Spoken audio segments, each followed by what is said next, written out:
Hi everyone, and welcome to our episode 34 SAMA. SAMA is a webinar where we invite an expert to talk about their area of expertise. And this week we're lucky to have Morry Zelcovitch here with us. Morry is the creator of the Morry Method, which is a method by which sound is used to cause true physical effects. Morry first noticed the effects that sounds and tones had on his own mental state well over 20 years ago, and this led to a decades-long journey deep into the study of brainwave entrainment. Not satisfied with the minor results he experienced, Morry sought out the world's foremost brainwave entrainment expert, and after extensive training and study, became one of the few certified brainwave entrainment engineers in the world. And from that impressive starting point, and with ongoing study and research, Morry has developed proprietary technology and techniques, which he has named the Morry Method. Now, not satisfied keeping this knowledge and powerful methodology to himself, Morry tirelessly produces the leading-edge recordings that incorporate the Morry Method proprietary techniques. And these recordings include the quantum mind power and quantum confidence. These are acclaimed by his legion of listeners.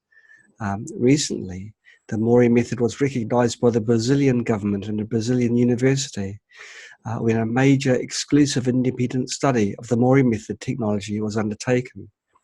The findings, which were published in October 2009, proved the benefits of the Morry Method and have resulted in the further recognition of the Morry Method as a proven technology. So we're very lucky to have Mr. Morry Zelcovitch here in person to talk about his method. So welcome, Morry. Thank you very much, John, for having me. I'm honored to be here.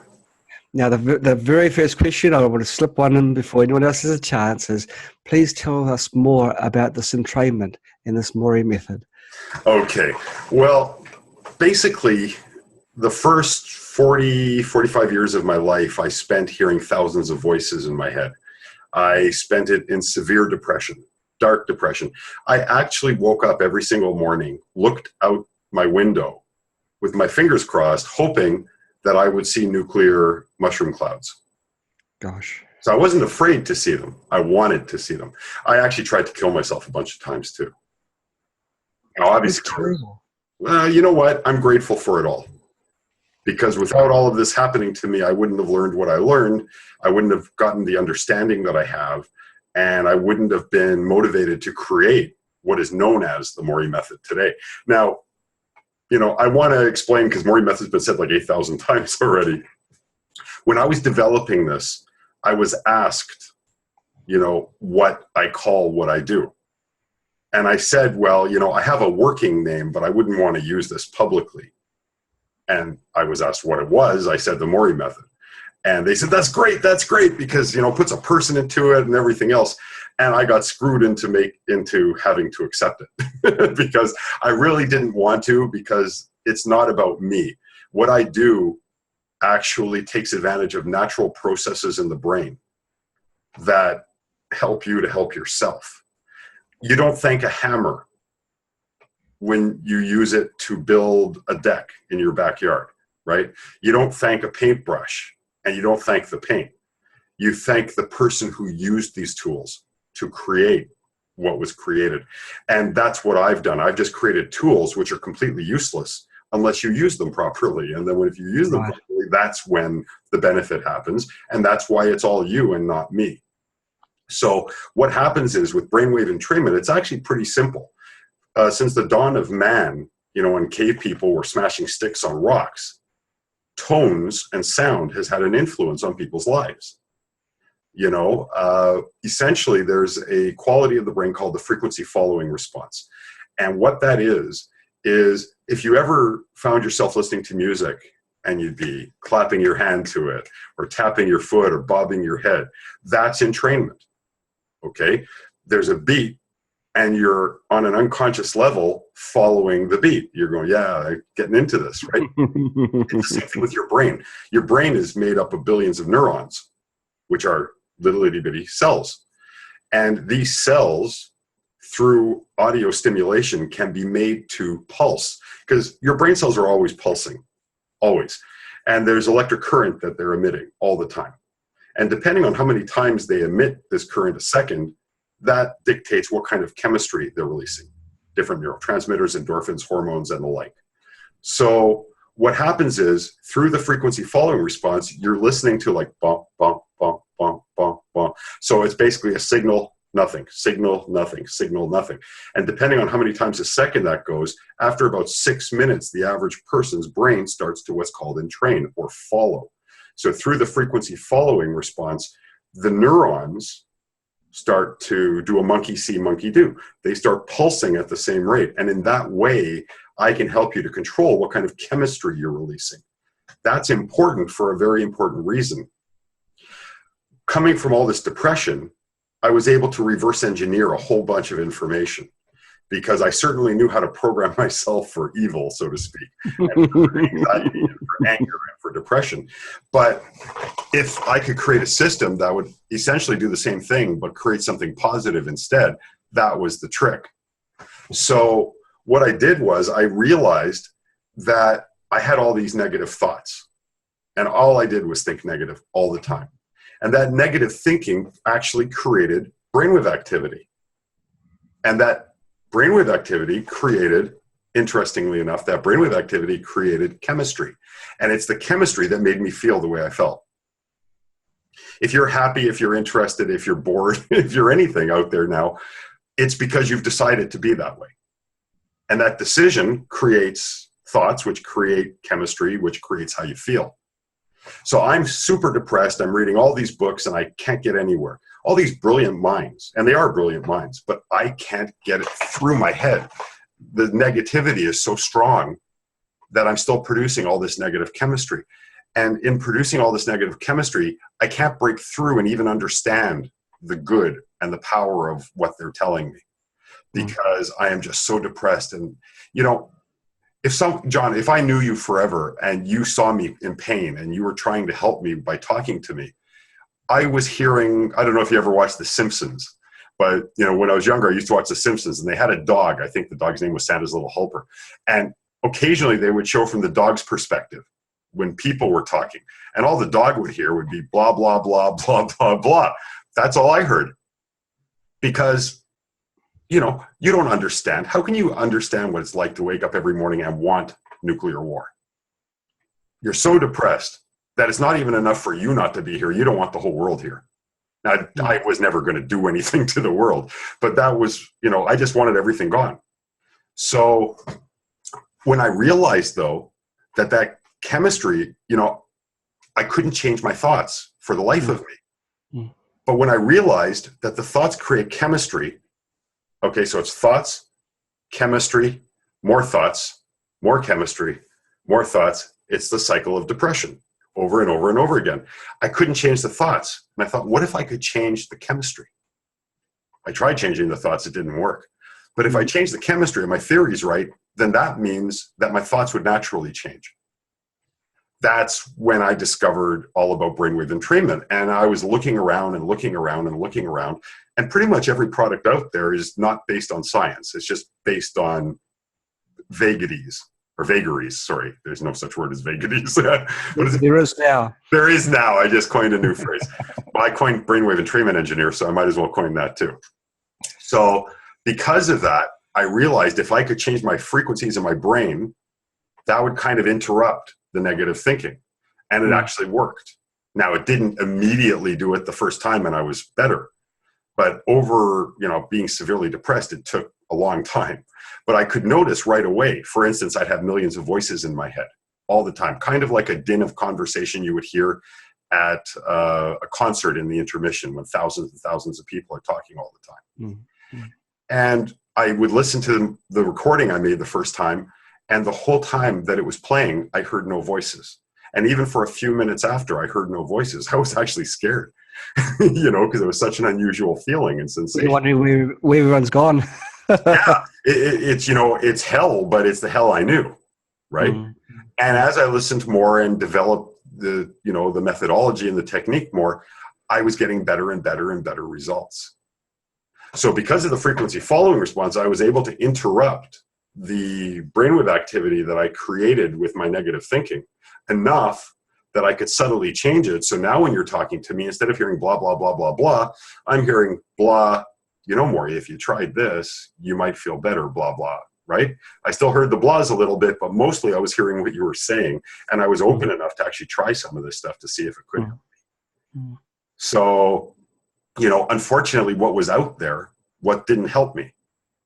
But it didn't help me physiologically or psychologically. But what it did do was it taught me lots of things that allowed me to create my own methodology, which did help me.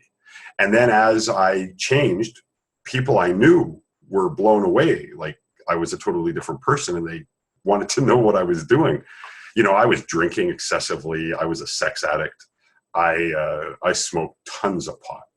Like literally, when I say tons, I'm not exaggerating. I literally smoked tons of pot. Did everything wrong. But suddenly I was this different person. Well, not suddenly, but they could see I was changing. And especially after 6 months, a year, it was massive changes. And they asked me, so I gave my friends some of the recordings that I was playing with. And they got back to me, you know, and said, oh, these things are amazing. And of course, I thought nothing because they're my friends. What are they going to say? They're going to say crap. Well, friends normally do, don't they? Or maybe friends are different in Canada. Well, I think they like the change in me. So they ended up going for, these are great. But what really convinced me they were great was when it's not they were great, it's the people using them are great and it helps them to bring out their own greatness. But when they gave them to some friends, and then these people I don't know got back to me and asked me, why do I feel better? What's going on? You know, well, how did you get these recordings? And they would tell me, so-and-so gave it to me and so-and-so gave it to me. Then I started realizing that this isn't just me. This is a universal effect that, you know, everyone has a brain, everyone has brain chemistry. And even though we're brought up differently, we have different, you know, societies and different cultures and different belief systems, that doesn't, you know, it doesn't change the chemistry and the effect that chemistry has. It's how we interpret things is different, but the physiological effects aren't different. As long as you have a brain that's more or less functional, this kind of technology can help you to change the way you're thinking. A lot of people are depressed all the time. They don't understand that it's not natural to be depressed. It's not normal to be depressed. When you're depressed, when you're angry, when you're anxious, when you're jealous, when you're in pain, all these things are things to be grateful for. But our society teaches us to hate them and avoid them. You feel pain because pain tells you there's something amiss, and it's supposed to bring your attention somewhere so you can do something about it. That's what it's there for. You should be grateful for these things. So, in a rather long-winded way, that's how I got involved in all of this. It's quite amazing. Now, what I've found with some people that have truly advanced themselves by leaps and bounds, they're quite often the people that start off way on the back foot. They start off with some problem, and the pattern seems to be they recognize the problem and they realize they've got to really address it themselves to have any improvements. Other methods haven't worked and it's seemingly a hopeless sort of case. And with you, Felix, I mean, the picture you're painting is pretty bleak. When you're hearing these voices in your head and you know, what's the point of life really is sort of what's coming forward. I didn't even tell you half of it. Really, I left out a lot of it. But yet, you know, when we were talking even before this Sama, we just had a quick talk, and he struck me as a very positive person. So it really comes as quite a surprise. Even Canadian winters don't get you down. So the change of season is lovely. It's, you know what? I used to live in a condo and I moved into a house. And I was telling my wife, you know, if you think I'm going to be shoveling the driveway, you're crazy. Well, you know what? Every time it snows, I'm out 2-3 times a day shoveling because I love it. It's just exhilarating to be out in the fresh air. And especially when you live in a city and then you live in the country, like I'm kind of in a smaller town now. The air is fresh and the light pollution is minimal and the noise pollution is non-existent. And when I go out of my house, I don't smell tobacco. Do you know what it's like to walk out into the air and all you smell is smoke and fumes of fuel and things? Oh, it's so depressing. You know? I think that most people that are watching this Sama will know the answer to that question, because most cities, most homes really, and even in suburbs, do get pollution, get the smoke, even from fireplaces in the winter if they're in a cold country. Mm-hmm. And certainly people smoking, not everyone's considerate, so they light up their cigarette in a public place. And so, yeah, we do know where you're coming from there. So you gave up smoking entirely, did you? Yeah, actually, I smoked a ton of cigarettes, I smoked a ton of pot, and I gave them both up. Interestingly enough, using a combination of a system I came up with, which is so simple, I don't even know if it's reasonable to call it a system, but that as well as using the entrainment with intention. Because you guide, I tend to tell people to let what happens happen, because very few of us really know what's right for us or what's good for us. It's better to let your instinct kind of take over, because inside, you know what you need. Outside, you think you know what you need. Inside isn't touched by marketing and television and and Samsung and Apple and General Motors and Fiat, Mercedes and BMW. Inside you're not really touched by that. On the outside you are, and we're made to think, because they want our money, that you need a big house, you need a big car, you need this, you need that. Yeah, Google Wi-Fi. Yeah, Google. Well, actually, I did need Google Wi-Fi, or we'd have dropped the signal like 12 times already. So sometimes it's useful, okay? Not all sometimes, the time. Yeah, I just got you on that one, didn't I? Yeah. It's like, so let me understand correctly, or if I'm correct, you used sound, you entrained your brain to overcome the addiction of smoking? I used it because I saw how much it was helping me from a depression standpoint. Got it. I thought, maybe this is more than just a depression treatment for me. Okay, now I'm not a doctor. I'm not claiming it's a treatment for depression. But for me, it certainly was. And, I believe other people, that's why, people need to do things. They need to test them. Everybody's a scientist, really. I mean, not everybody has the smock, right? But everybody's a scientist. Everybody's always trying things. If you try different foods, you're a scientist. You're doing a test. How does it react to your taste buds? How does it react to your stomach? Heartburn, no heartburn, everybody's a scientist. So, when you get right down to it, life is an exciting array of interesting and unique experiences and stimuli that are there to help us learn about ourselves, about our environment, and to understand others. And when you look at life like that, it's not hard to be happy all the time. Because even when something crappy happens, because believe me, my life is far from, it's not like, I'm not Superman. I can't leap tall buildings in a single bound. I'm more like Lex Luthor, right? So, but the truth of the matter is, we have to understand that everything that's good and bad that happens in your life is only good or bad because you've decided to label it that way. If you can look past bad and call it a lesson, something to learn, that's where the trick is. When I was a little kid, I learned that lesson. My mom, this is back in the day of telephones where you hold them like this and they have the curly wires, right? Yes. So she's cooking on the stove and she's got the phone like that and she's stirring away. And of course I see this orange element glowing. It's like pulsing, glowing, and it's very fascinating to me. I'm like 5-6 years old or something. So I start going like this. I'm reaching out. And she goes, honey, don't do that. You'll burn yourself. I retreat. And then while she's busy again, I go in for another try, right? We've all done this kind of thing, where we listen to mom until she puts her attention somewhere else, and then we go. And this time she got a little more angry. She said, don't do it. You're going to burn yourself. So first we went from totally loving to loving with a little, a little extreme. The third time, don't do it, right? Like really angry. The fourth time, yes, there was a fourth time, slam. Yeah. Don't do it. You're going to burn yourself. Well, the fifth time she didn't catch me and I burned the crap out of my hand. And you can rest assured that I never did that again.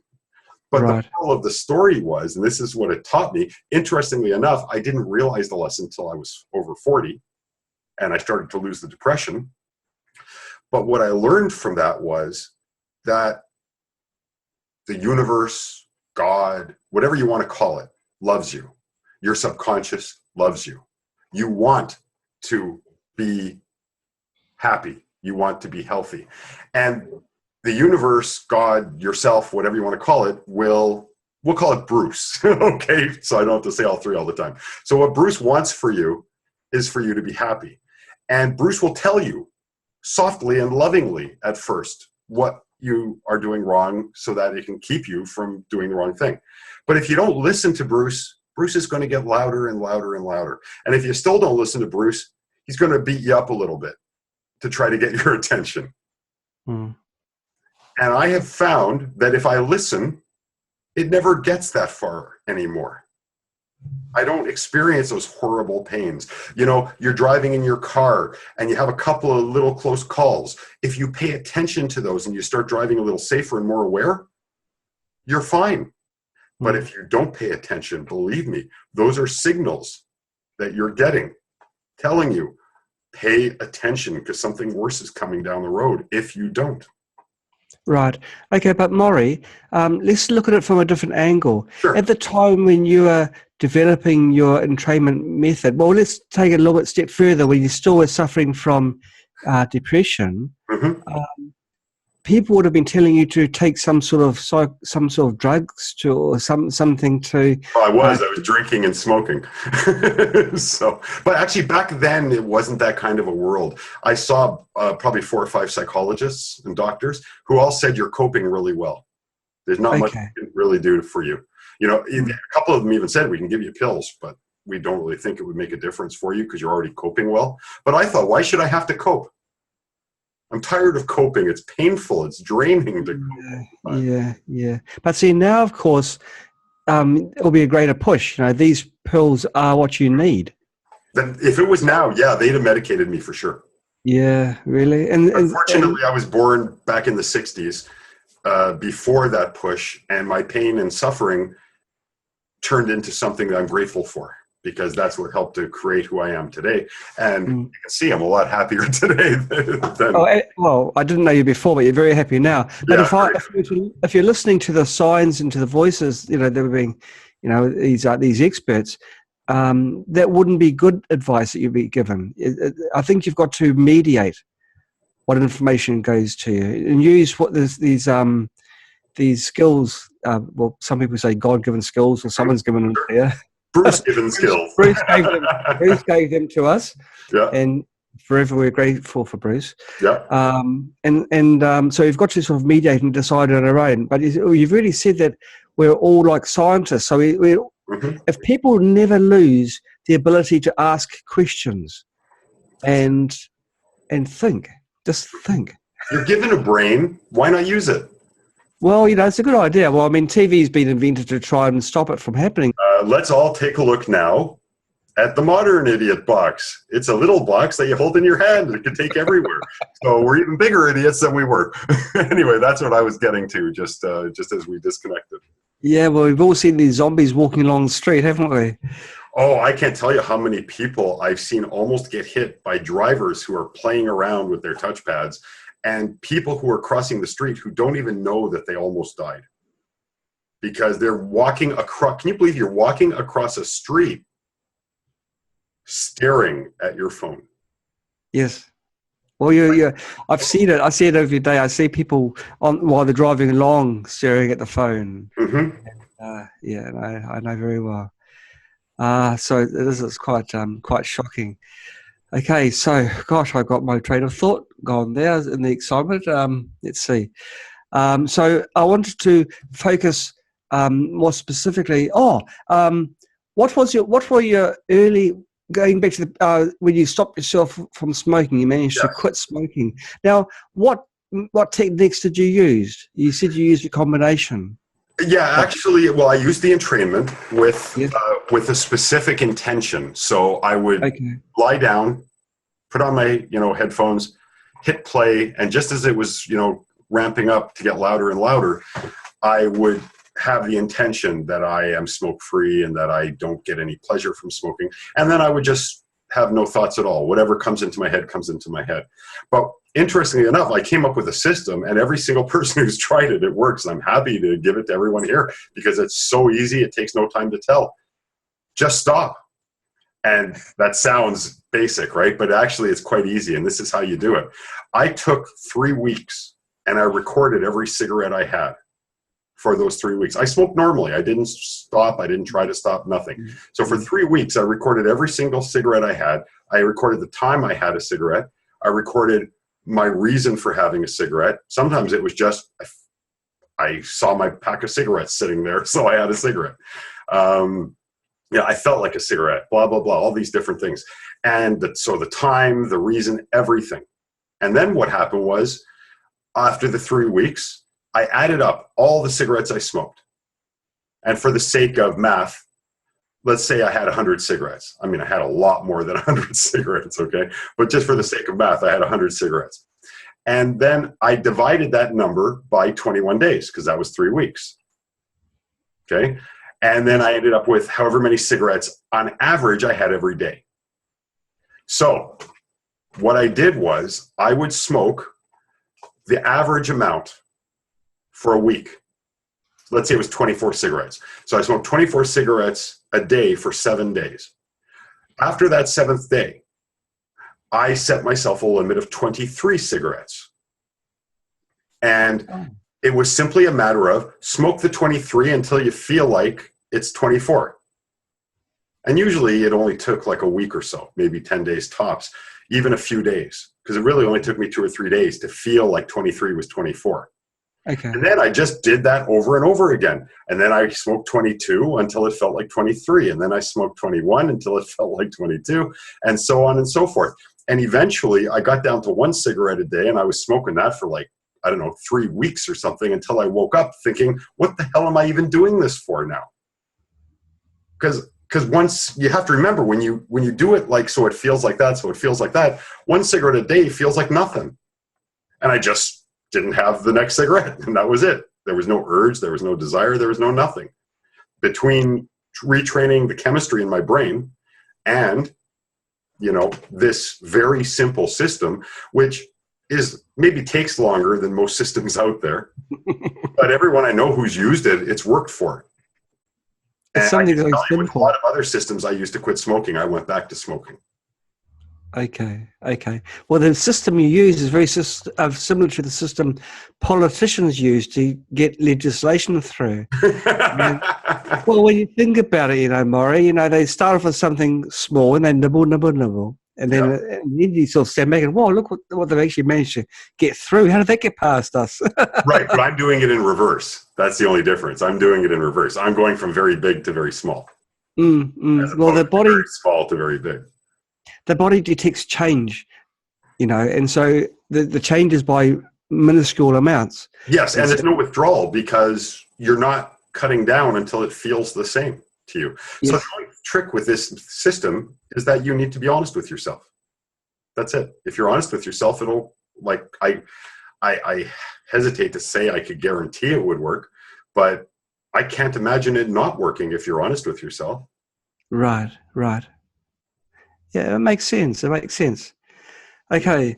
Now your entrainment method. Yes. Can you please tell us a bit about this? About your is it frequencies? Is it waveform? Is it a combination of the both?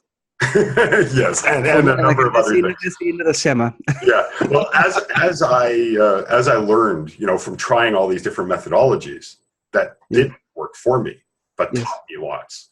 I was able to take bits and pieces and morph them and evolve them. See, this is what science really is. It's taking what we think we know, pardon me, what we think we know from earlier, adapting it, changing it into something different.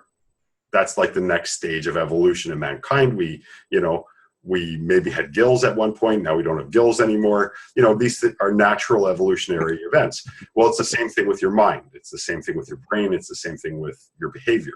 So what I did was I kind of morphed different things. And so for me, I discovered brainwave entrainment, but I added things like my own variety of hypnosis, my own variety of guided meditation. I incorporated my beats in with the spoken word. I created something called triliminals, which is me speaking here and here and here, which is a evolution from something many of you might know as paraliminals. you know, because I tried paraliminals that didn't help me, but they seemed to me to be on the right track, but I needed to change them in order to get them to work for me. So that's what I did. I found little bits of things that I allowed my instincts to tell me there's some value here. How can I adapt it? How can I change it to make it my own? And when I did that and I made it my own, I ended up creating a whole new methodology. So, you know, it's funny. I get people who will buy very expensive headphones just to listen to my recordings because they know how much effort I put in and they want to have really high quality headphones. So I've had a bunch of people say, oh yeah, I have these great Sennheiser, amazing noise limiting headphones. And I say, noise limiting? Big mistake. I incorporate a lot of what I do. For instance, in my recordings, I have a background noise, which I call a relative of pink noise. It more or less sounds like shh. It's great at blocking out external noises that might impose on the entrainment process, but it also has certain effects that I've designed into it. It's actually a series of over 600 frequencies that I have overlaid on top of each other. And I've done it in such a way that it actually augments the effect of the entrainment as well as doing other things.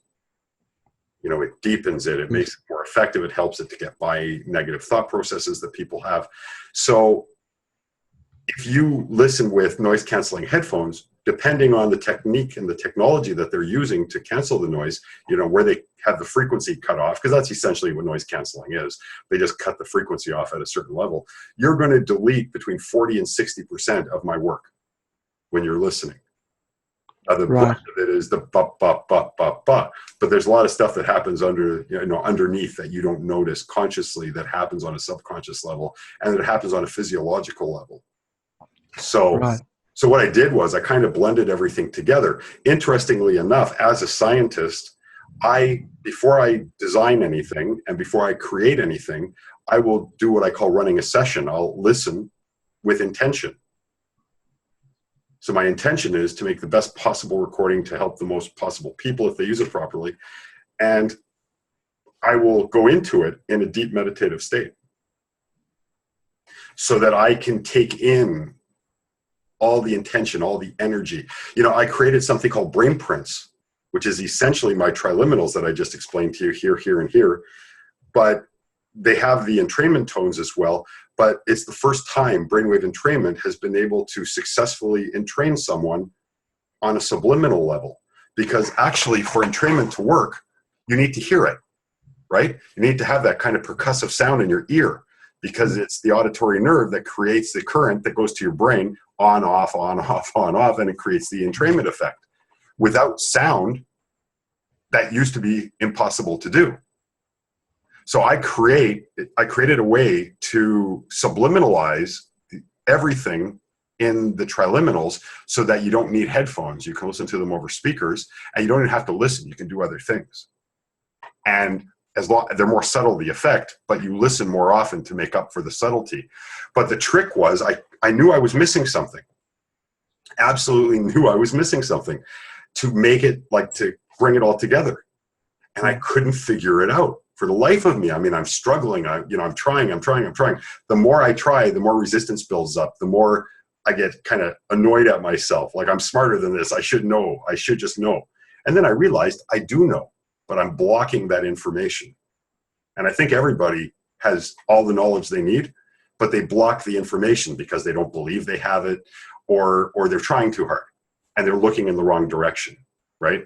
So I decided I'm going to listen to this recording I created called Good Night, Sleep Well. And as I go off to sleep, I'm going to repeat to myself a few times, not over and over again, just a few times. When I wake up in the morning, I will know exactly what I need. Now, you don't always get the answer the following morning, but funny enough, I woke up at about 6 in the morning. I went to bed about 3 that evening, or morning, I guess. And I woke up a few hours later. I'm lying in bed with this big grin on my face, okay, like giant grin. I'm watching myself. Now, I've never been on a TED Talk, okay, and I've never been invited to a TED Talk. But if any of you out there, I'm happy to do it. So what happens is, in my dream, I'm on stage and I'm in the audience. listening to myself do a TED Talk, explaining about how brain prints work and explaining the missing piece that I couldn't figure out myself. I'm literally watching myself on stage, giving me the secret that I needed to know. So I'm watching this, and then it ends, and it's over, and I kind of wake up in my semi-conscious state in bed, and I'm thinking to myself, this is amazing. I know now what I need to do to make this a success. I feel so good. I'm going to go back to sleep, and when I wake up, I'm going to write this all down, and, Bob's your uncle, as they say. I'm all excited. So I start drifting off to sleep, at which point I start laughing hysterically. I wake my wife up from the laughter, and she goes, "What?" And I told her. And then I said, there's no way I'm going to sleep, because if I wake up, I'm never going to remember any of this. I'll just remember the part that I knew what to do, and I don't know what to do anymore. So I got up, I got out of bed, I sat down on my computer, and I typed away for an hour, and I got it all down. And the brunt of it is that makes the entrainment work is I've always looked at the brain as a muscle. So just like any other muscle, you need to work it. You need to exercise it in order to keep it strong. So the trick is, if the brain is a muscle, does it behave like other muscles? There's something called muscle memory. So if you're a runner or a swimmer and you can't swim today, but you lie down or you sit with head support, you close your eyes and you imagine yourself swimming, and you imagine the feeling of the water on your face and your arms and the breathing, your muscles will behave to some degree as if you were swimming. So I thought, that can happen with your brain too. So what I did was I took the subliminalized entrainment tone that I created for the brain prints, and I extracted it so it's by itself, and audible, so it's not subliminal anymore. You actually hear it, bop, bop, bop, bop, bop. And if you listen to it twice a week, that's all you have to do. Lying down, eyes closed, comfortable volume, stereo headphones, twice a week for about 30 minutes each time. When you hear the subliminalized brain print, what happens is your brain recognizes the tone, because it's exactly the same tone that's in the subliminal recording. And because your brain recognizes the tone, it goes into an entrainment effect. Now it's a more subtle entrainment, but it's still entrainment, because it knows how to react, because you've actually heard the exact same tone twice that week. And your brain learns how to recognize it, and you go into, just like muscle memory, your brain has a muscle memory too. And it recognizes the sound, and it reacts as if it was actually hearing the sound. And that was the cherry on top that made the brain prints work. Before that, they were good subliminals, but there was nothing unique about them. After that, they became something new. And like I was telling you, it's an evolution. And at some point, someone's going to come along and take all the work I've done and improve on it even more. And then someone will come and improve on their work even more. And that's nature. That's what's supposed to happen. Right. Do you develop most of your programs through personal experience and personal experimentation, or do you involve your family or friends? Actually, I've tried. Usually I guinea pig on myself first. Okay. But once I feel like it's not going to hurt someone, because I've come up with some frequency combinations that I thought would be helpful, and they actually caused me a great deal of distress. So I don't want to let those loose on the world. But what I do is I have a website, and I normally I send out an email, and I ask the people on the website if anyone would like to beta test. And in the past, I found that people want to beta test because they want to get a free product. They're not really interested in participating. So what I do is I charge them $100. And I say, if you want to beta test, you have to give me $100.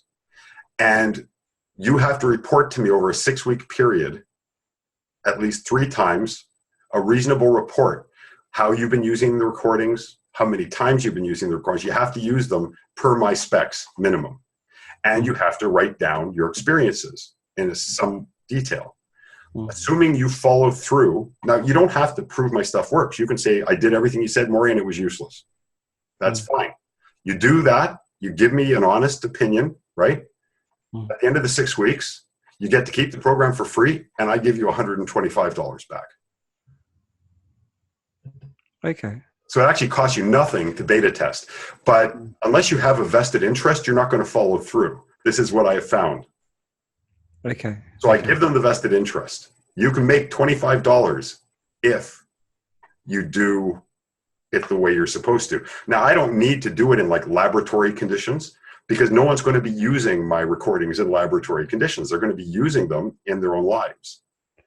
So it's good for them to do the test in and out throughout their own experience. Right. Now, if someone's got poor hearing, or their frequency range, their audio range is reduced through working in heavy industry or just through old age, will your audio programs work? You know, sound is a funny thing. You hear my voice, right? Everybody out there hears my voice. They all hear your voice, John, too. Let me ask you a question to lead up to this. I love this part, by the way. Okay. So if a tree falls in the woods and nobody is there to hear it, does it make a noise? What do you think? Well, Zen says, well, I would say yes, it does. Okay. Now, if you're that follows then that if you are there to hear it, it also makes a noise, right? Because you're going to hear it. Right. Okay. I say you're wrong. Because sound is a construct created by the brain. And I'm leading into your question. What happens is a tree falls in the woods, it creates vibration. If there is something there with ears that are functioning, that vibration goes in through the ear. That vibration then gets interpreted by a part of the brain and translated into what you and I call sound. That didn't make any sound at all. It created vibration. Your speakers, if you're listening with headphones, your headphones are creating vibratory patterns that are being interpreted by your brain as sound. Sound doesn't actually exist. There's no such thing as sound. That being said, I actually have customers who are totally deaf who claim to get results, and that backs me up. All you need is connective tissue. Entrainment happens from vibration, not from sound. Sound is what you perceive because your brain is translating the vibration. Right. But sound is not necessary. As long as you have connected tissue so that the pulse and the vibration can make its way to the brain, to the auditory nerve, which then sends it off to the, to the brain, then from vibration alone, you should be able to entrain, because it's the vibration that causes the entrainment. A lot of people, hear the same sound when they're using little earbuds, right? As they do with over-the-ear headphones. But over-the-ear headphones have a much larger membrane vibrating. So you're actually getting a more powerful entrainment effect, even at the same volume, even if your brain tells you it sounds the same. It isn't the same, because the sound is inconsequential. It doesn't matter if you hear sound. What matters is the vibration. That percussion. Yeah, it's the vibration that makes the difference. It has nothing to do with sound. And like I said, sound actually doesn't exist. There's no such thing as sound. Sound is simply a mechanical manifestation of our brain. Okay. Have you ever considered developing headphones which have no diaphragm, but they merely have a piezo crystal? That would be an amazing idea. Because it's straight onto your skull. Okay, so it's... You know what? I have conductive headphones. Yes. Bone conduction headphones. I like your crystal idea better, though. If you want to work on something like that, let's talk about that later. But I've tried it with the bone conduction headphones. Yes. And I get just as well. The only difference in the entrainment is that because there's nothing covering the ear, you're missing out on the effects from the shh that I created, and you're also allowing in much more extraneous noise. So I would say the effect is good, but not as good as headphones. If you could have the bone conduction built into headphones that also cover your ears, now you have a winning combination. Right. I'm actually experimenting with some headphones right now that I'm using that actually emit light. I don't know if you're aware of this or not, but there are light receptors in your ears. receptors. Yeah, they don't interpret light the way your eye does, cones and rods, but they interpret light in other ways. So Okay. currently I have a blue light that bathes, and I've noticed it tends to increase the effect of the entrainment. Isn't that amazing? So you put some blue in. So I'm going to be putting them up when I get around to it. I'm going to be putting them up on my website. I had 10 of them made, and I'm going to be offering them to people to beta test for me to see if it's something that would be worthwhile to, put out there in the general public. Well, that's quite exciting. The now the entrainment sounds that you develop, can people, are they safe? You've just you mentioned before that you developed some that didn't have such desirable results. Is it safe? What I'm really trying to ask is, what works for one person, will it work for another? Is it uniform, the results, or do you find that there's a differing in responses with different people? Again, it's more down to how they interpret the response. When I was a young kid, before I even realized drugs were out there, I remember reading in a textbook that smoking pot for some people is a real pleasant experience, and for other people, it's like the most sickening thing in the world. Different people react to things differently. The only thing that's really good for everybody is air, like oxygen, and water, right? Everything else you got to take with a grain of salt, even if salt isn't good for you. So what happens is my systems are designed that if people have a bad effect, and usually the bad effect is they're listening too loud. If you have unresolved issues, or if you have anxieties, buried, problems that you've just kind of pushed down and you're not dealing with, this kind of technology, when it's properly designed, can actually bring them up to the surface. And if you listen too loudly, it can bring them up really strong. And it can seem like a bad thing. I've had people call me and complain and whine that, oh, I'm angry all the time, I'm breaking down into tears all the time. Say, look, all you need to do is stop listening until you go back to whatever your normal is. Usually that's a few days to a week. When you start listening again, listen at a barely audible volume. So my instructions normally say listen at a loud, comfortable volume. But if you have repressed issues that come up too fast, that can be incredibly painful. But if you start again with a very low, like let's say you're listening at this volume that I'm speaking at now, and you're freaking out, right? It's causing you to be nervous and you're crying all the time. So you wait till you go back to whatever your normal was. You listen again. I even tell some people, start listening over a speaker at a quiet volume when you're at your computer. So lots of distractions, lots of stimulation other than the tones. Allow yourself to get used to them.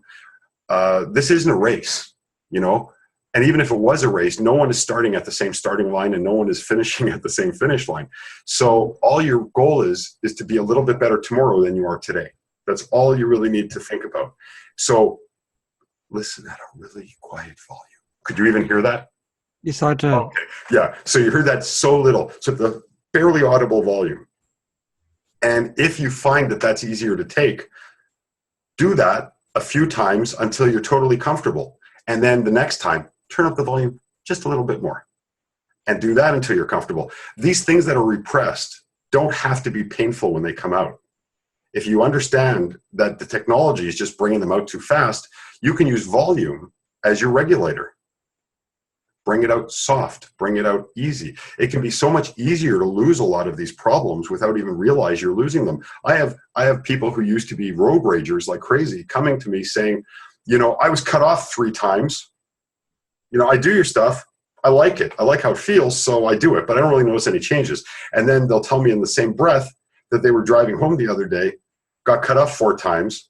Normally they would have given like fingers and, they would have given the finger and stuff all the time and yelling and screaming. And they realized when they got home that they didn't. They had no reaction like that. The changes can be subtle. And part of the problem with our world and our society that we live in right now is that we're taught to notice problems. We're taught to notice pain. John, when was the last time you noticed the big toe on your left foot? Well, actually, my right foot I notice quite often, but not so much the left foot, but it's quite perceptible. Yeah. But now you're noticing it because I brought it up, right? That's right. Now, why is it that you don't notice something that's treating you well and feeling wonderful? Well, it's a bit sad, really, isn't it, when you think about it? Toes are so important. Without toes, you'll fall forwards. Yeah, well, exactly. And this is my point. people have no problem noticing bad things or things they define as bad.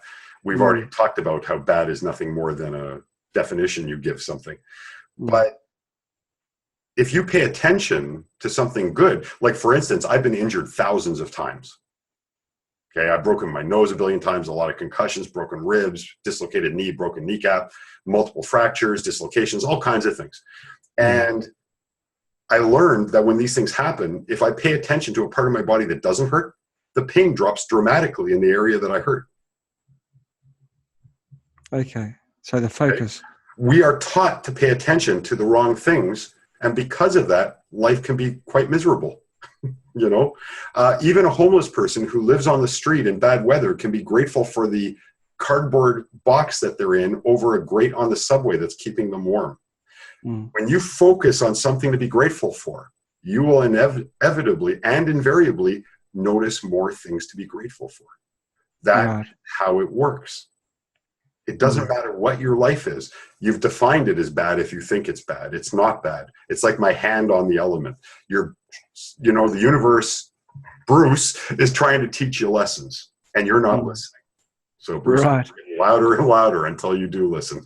And when you listen, you'll see a lot of these problems will just kind of vaporize. They'll just go away. That's quite good advice. We should give a blanket warning at the beginning of all these SAMAs that we are going to deviate. Oh, yeah. We know fault of our own, but gosh, it's interesting. I wanted to ask you, your programs, can they be safely used whilst sleeping? And if so, can they be used for increasing one's ability to learn, which is okay, good question. An impediment that many of us. Well, you notice that children tend to learn easier than adults. Absolutely. Now, there's a clue there. The clue is, what is different about children and adults?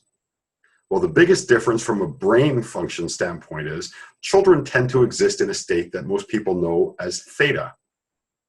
Okay, I'm sure you've heard of the theta brainwave state, alpha, beta, theta, gamma. So they tend to exist in theta.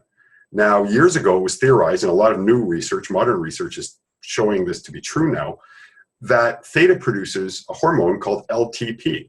Now, LTP stands for long-term potentiation. What that means is that children produce this hormone, LTP. When something goes in, it stays in. Adults don't really produce a lot of LTP. Because of that, it goes in one ear and out the other. Isn't that what we say our children do? That's exactly it, but it isn't. The information is there. It's just a matter of accessing it, right? When you know the information is there. I live my life by the credo that everything is possible. There's an answer for everything. And because of that, because of the fact that I like to think that everything is possible, then I always come up with something. Always. This example of how I solved the issue of how to make subliminal entrainment work. Right? I had no idea, but I knew I would come up with it. So I kept trying different things until I could come up with it. So, now getting back to your actual question, is it, can it be dangerous? No, it can't be dangerous. Again, if you listen too loudly, you can hurt your hearing, of course. But the only negative thing is going to be the bringing up too quickly of repressed issues. And that, of course, is dealt with by taking some time off and then listening at a very reduced volume. Okay. And can these programs be used to help assimilate new information? If you're learning a new skill, can you listen? Yeah, it's your brain. Your brain can do all of these things. You have to understand that what I do is not a magic pill. It's simply guiding the brain naturally, because the brain pulses anyway, right? Your neurons are all pulsing all the time. Right now, we might be in a primarily beta state. Right. Because we're awake, we're alert. But don't think that you're only in beta. You have alpha waves, you have delta waves. Yes, delta waves too, even though you're not sleeping. You have delta waves, you have theta waves, you have gamma waves, you have everything. It's just the dominant frequency might be beta. So if you listen to these things with intention, your brain will guide itself into creating what it is that you need. Now, I tend to give it a generalized intention because, again, I don't think we really know what we need. So instead of trying to say, I have friends, a couple of them who are wealthy. And when they were kids, they said, you know what, when I have $1 million, I'm going to be happy. Well, they got $1 million and they weren't happy. So they thought, oh, okay, well, I got the number wrong. Maybe I need 2 million. Well, there is inflation, of course. Yeah, okay, inflation. Then maybe I need 10 years. Or sorry, maybe I need 10 million. Yeah. So 10 years later, they've wasted 10, 15 years of their lives going after all this money, which has bought them nice things, admittedly, but they're not happy. So how much time was wasted because they thought they knew what they wanted?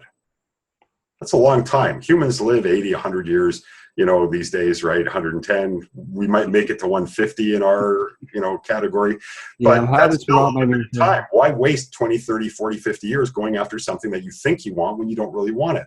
So instead of specifying what you think you want, drill it down and decide why you want it.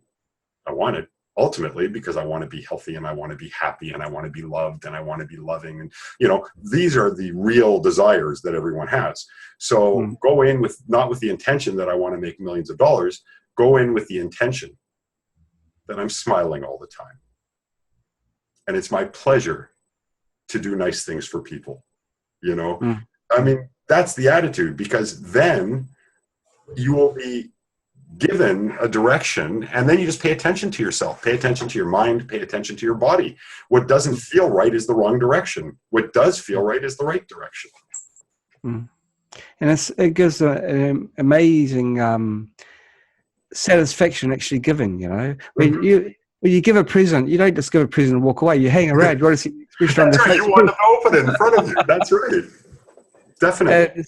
And that's really much more rewarding than chasing money. Much better getting. It's like the kid who opens up the present and plays with the box. Right?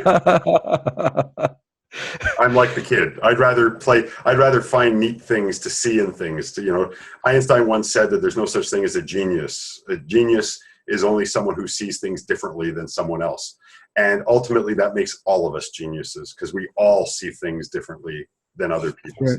Through our own eyes, yes. That's right. Now, if your entrainment program contain multiple frequencies, including this, did you use the term pink noise? This background noise. It's kind of like pink noise. It's kind of close. If you were to download a pink noise file off the internet, it would sound similar to what I use. Yes. Wouldn't that be counter to creating a coherent response, a frequency response? Actually, it creates a stronger response, because everything is tuned and harmonically related. See, that's the trick. If you don't relate tones harmonically, they will fight each other. That's true. But if you relate them in harmonic balance, then they don't fight each other. They actually augment each other. And that's another trick that I didn't know, but I kind of figured it out through trial and error and through listening to my intuition, along with, scientific knowledge of how harmonics work and dropping a pebble in water. That's how I discovered the harmonic frequency myself, by dropping in water. It's not ready yet for public consumption, but I actually just created a system for chakras. And I created 7 brainwave recordings that use harmonic representations of the chakra frequencies, because obviously your brain isn't going to entrain to such a high frequency, like 500 hertz to 700 hertz. Your brain can't entrain it. That's way too high. The highest I found that I can get a brain to entrain is about 40, maybe 45 hertz. That, by the way, for those of you that don't know, are just how many times it beats or on and off per second. Because the brain can entrain to, I believe, higher frequencies. But because I'm using auditory signals, the ear has to recover after every pulse. So often when people are listening to my recordings, they say it sounds a bit like a helicopter, because that relative of pink noise sounds like shh, shh, shh, shh. And that's because the ear is recovering from the pulse and then going down again and recovering. There's a certain delay in the speed that your ear can recover. And that's why using auditory signals, you can only go as high as maybe 40 hertz. After that, your ear doesn't have enough time to recover, which means the signal isn't pure getting to the brain.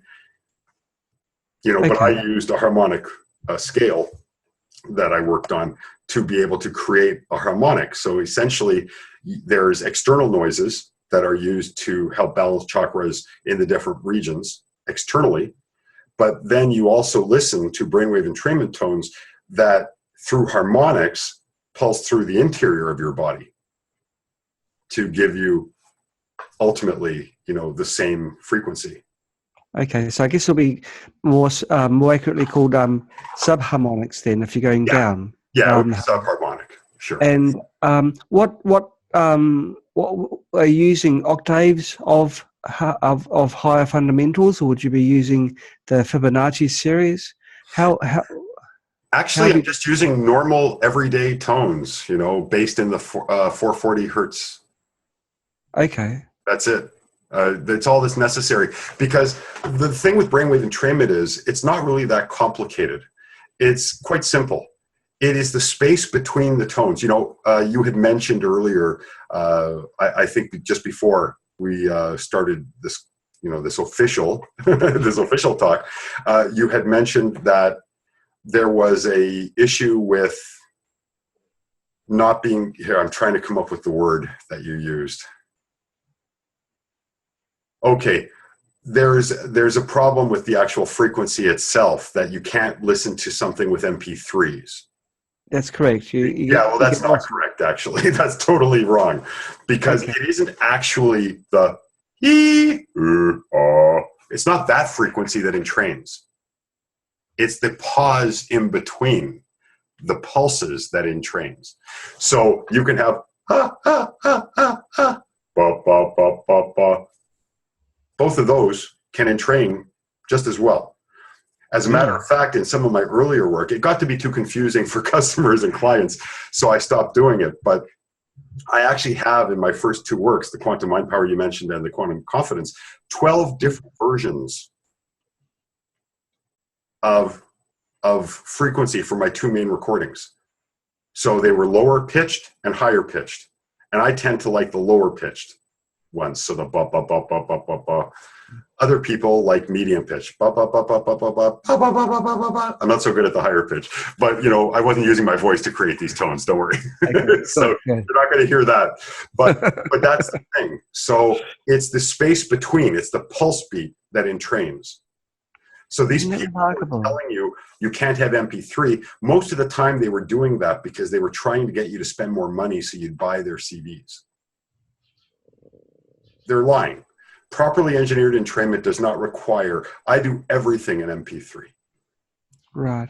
And I have customers who try everybody else's new stuff and they always come back to me, even though mine isn't on a CD and mine isn't a WAV file and mine isn't an ACC file and mine isn't a this file or a that file. That makes no difference at all. And you don't need expensive headphones either. As long as you have headphones that aren't going to, you're not listening to heavy metal music at deafening volume. You just need to hear bump, bump, bump, bump, bump. Go to, anywhere, $10 headphones. As long as they're stereo, right and left, that's all you need. And the only reason why you need right and left for some of my recordings is because I do something called dual brainwave. There's a misconception that whole brain is the way to go. Yes. Actually, it turns out that for most complex tasks, especially emergencies, whole brain isn't the way to go, because what you want sometimes is to shut up the analytical mind and activate the creative hemisphere. Right. Other times you want to shut up the creative hemisphere and you want to get the analytical hemisphere to be dominant. So, and varying amounts of those as well. So I have a recording called Eden Energy Wave Dynamics, which is fantastic at quieting negative thoughts. I call them the negative reflexive thought process. It actually quietens that because it takes the left hemisphere, which is the analytical side, and it kind of quiets it down and it excites the right hemisphere. The way it works is what goes in the left ear entrains or works on the right brain. What goes in the right ear works on the left brain. Right. So I put the appropriate frequencies in to get the appropriate results. Actually, training the brain to do both is what is the best. because sometimes whole brain thinking is the best. What people find is that the more you use training, just like with regular exercise, the more you do it, the more you will reflexively be able to call upon it when necessary. So I can be in a close call in a car where in the past my heart would have been racing, and now nothing. And not because I got hit and I'm dead. No, I think because you're the person who caused it in the first place. Yeah, exactly. I'm looking over my shoulder going, thank God I didn't get hit there. Sorry, thank Bruce I didn't get hit there. Bruce, yeah. Yeah, Bruce. But you can see I have a Monty Python veer to my sense of humor. But in actuality, your brain needs, whole brain thinking is great. But if that's all you do, that's the equivalent to me of exercising your arms, but nothing else. You actually can cause problems to your body if you overdevelop a part of it and you don't, how is your chest and your midsection supposed to handle the powerful, the weight, and the strength in the arms and the shoulders if they're not also in some kind of, condition, in some kind of shape? Sure. And it's the same thing with your brain. You need to train your brain in many different ways. And I found with this dual brain frequency in this particular case that it had a side effect. The design was intended to calm your mind but give you energy. That's what this design, and it does that in most cases too. But it turned out that it also quietens the negative reflexive thought process too. And that taught me something about entrainment. You can have a purpose, but if it's done properly and following, what is called the laws of entrainment, then what happens is you get much more than you bargained for because it's your brain. It's kind of like saying that someone who goes to a club and jogs and lifts weights can only use that strength and endurance to run and lift weights. Of course not. They can do a million other things too, right? And they can do them better because they have better endurance and they have more strength. The same thing with your brain. You train it, it gets stronger universally. It doesn't just get stronger with an ability to do math or an ability to, stay calm. It tends to give you whatever it is that you need, as long as you don't misdirect the intention into an area that you think you need when you don't really need it. Okay. If you're running a program overnight, do you tend to wake up exhausted because your brain's been... That's a great question. I have a recording called Good Night, Sleep Well. Yes. Okay. And that recording is the first half of a healthy adult, an average, because everybody's sleep cycle is different, but it's the first half estimation of a healthy adult sleep cycle. The first sleep cycle is always the longest. Most people will go through 4 to 5 to 6 to 7 sleep cycles in a night, depending on how long you sleep. So what happens is you go through the first half, the first sleep cycle is about 90 minutes on average. So this recording takes you from beta to alpha to theta, down into delta, and then it just fades out. And the idea is to train your sleep cycle because your own sleep cycle is unique. Originally, I was going to create a 7-hour sleep cycle, a 6-hour, because with MP3s, or you can do that now, right? It's not like you got to put in 5 CDs to get all this information. That would be a bit disruptive for sleep. That's right. But then I thought, what if my sleep cycle or my view of a perfect sleep cycle isn't good for you? Your brain is going to constantly try to follow the frequencies I'm giving you. So what I do is I created an average, a good average for 50 minutes. And then after listening for a period of time, and you keep listening, your brain, it's kind of like training wheels, right? Your mom or your dad, they follow behind you for a while and then they let go. It's the same idea here. And then your own sleep cycle takes over and you end up getting better and better sleep that way. So if you're going to listen overnight, the only thing you can listen to would be, say, the brain prints. I wouldn't listen to something that you audibly hear a signal. Like I have a recording called Neural Synergy, which is very good for learning because it releases the ATP that we were talking about before because it's in the theta level. But your sleep cycle goes like this. That's, delta, alpha. And in the later stages, you don't even go into delta anymore, right? So if you're hearing, say, Neural Synergy repeated over and over and over all night long, it's a theta frequency all night long. It could actually disrupt your sleep. Yes. because your brain might be trying to entrain to this 7 hertz frequency all the time when it shouldn't be doing that. That's why I start people, if you want to listen to it like neural synergy as you go to sleep, that's fine. Okay, but you have to let your sleep cycle maintain a natural sleep cycle. Sleep cycle is so important. It helps your body heal. It helps your mind heal. It helps you to process information and data that you've taken in and been stimulated with all day long. It's imperative that you get a good night's sleep. People don't understand how important that is. Well, with experiments with sleep deprivation, it's been caused more than just injury to people. Oh yeah, horrible things. I actually, through my depression, I developed very poor sleep habits. All hours, getting poor sleep. Earlier this year, actually, I paid a price for that. You know, because you damage your body after decades and decades of doing terrible things to it. And I literally was sitting here in my office. I got up, I went out into the hall, I took 3 steps, and every move I made was excruciatingly painful. I ended up going without being able to sleep more than 3 or 4 minutes in a row for about 2 months, going back and forth to doctors who gave me stuff that didn't help. I couldn't, like, if I moved my arm this much, can you even tell motion there? Yes. It was excruciatingly painful. Gosh. I couldn't sleep, nothing. I ended up going to a rheumatologist who thought I had rheumatoid arthritis. Turns out I either healed from it, which supposedly is unheard of, so I guess I didn't have it, you know, or I had something called transient arthritis. But in either case, it happened because I weakened my system so much. Okay. You know, so if those of you are out there who think you're superhuman and it doesn't bother you that you only get a few hours sleep or you're up till 4 a.m. every day, don't kid yourself. You're setting yourself up for something down the road. And there's always time to change. My sleeping habits are a lot better now, you know, but keep in mind, I've done a lot of damage to my body and my mind over the last, 40 years, 45 years.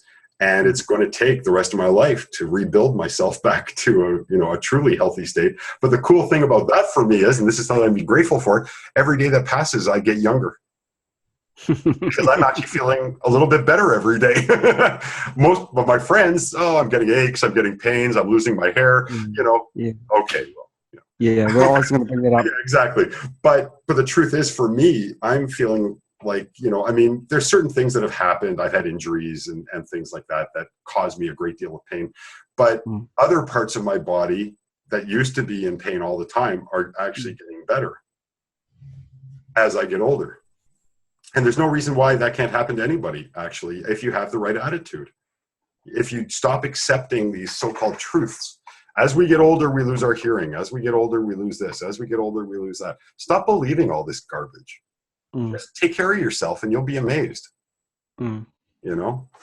Sorry, I'll get off my soapbox now. Well, it's good advice, We've deviated far and wide on the subject. But it's all been healthy stuff now. We've been listening to Morry Zelcovitch. He's an expert on frequency entrainment, sound entrainment, and pretty much many other things as well, isn't it? Sleep patterns. And another thing which you've really taught us is self-discipline, where everyone is a scientist. They have got the ability to think and to learn and to make decisions. And so if everyone learns how to use those skills to the right, sorry, you're 100% right. People just need to not, look, I've got this deep voice. A lot of people used to say, Morry, you have this authoritative news voice, so people listen to you when you talk. Everything I have said is my opinion, okay? If any of it has resonated with you, John, or with anybody out there, it's your responsibility to take it inside, interpret it within your own frame of reference, within your own belief system. Right. And then if you choose to act on any of it, act on that. Act on the interpretation. Act on your interpretation, your evolution, okay? Because a lot of people make the mistake of following what a so-called expert says verbatim, and then it doesn't work. That's right. And they feel like they're not worthy or they did something wrong. That's why it didn't work, because you're not me. Okay? You have to come up with your own way. But people like myself and John and others, we're out here to, spew, and whatever inspires you, take it in, make it your own, and then decide to act on it or not, because only then will it work for you. And for some of you out there who've been trying and trying and trying and failing and failing and failing, you haven't been failing. You've been getting learning experiences. And once you make things your own and interpret them within your own experience, you will find a lot more success. Morry, you're stealing my thunder. Hey, I'm giving you thunder.